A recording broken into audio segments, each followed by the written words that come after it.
Ясь. Наши вязанцы уже всем маленький жил, только до года с батьками. Батьки его жили до одной половины хаты, тут другая семья жила. А як он вырос, вот таки дорослый стал верши складать, то он потом их стал подписывать купала. Бо вспомнил, что народился на купальне. Теперь мы святкуем, что народился он 7 липеня, 7 июля. И у нашей вязанцы близко до этой даты завсёды бывают такие пригожие святы поэзии.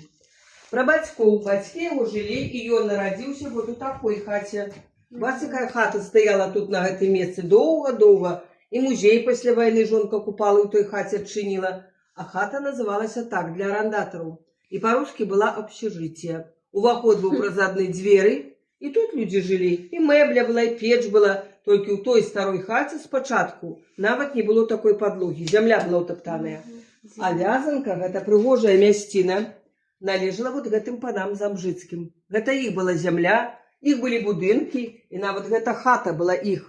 І яны сваю зямлю аддавалі ў арэнду, розных людзей мінялі.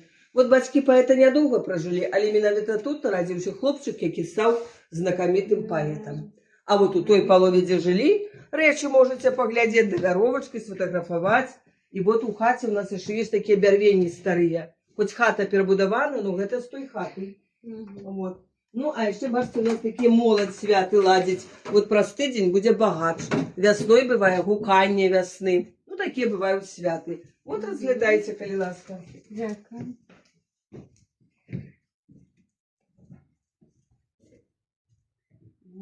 Видишь, Ромочка?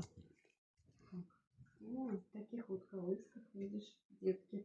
Деток качали. Янка.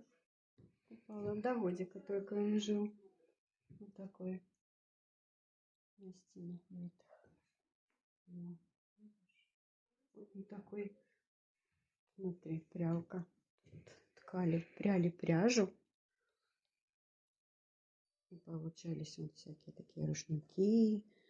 Это самое, ткани такие полотняные. Вот такой сундук я еще помню в своем детстве у бабушки был такой сундук. У моей бабушки. Огроменный. Да, такой вот. Вот так вот, видишь? Вот тут, видишь, мы колбаски сушили. И чеснок. И трав.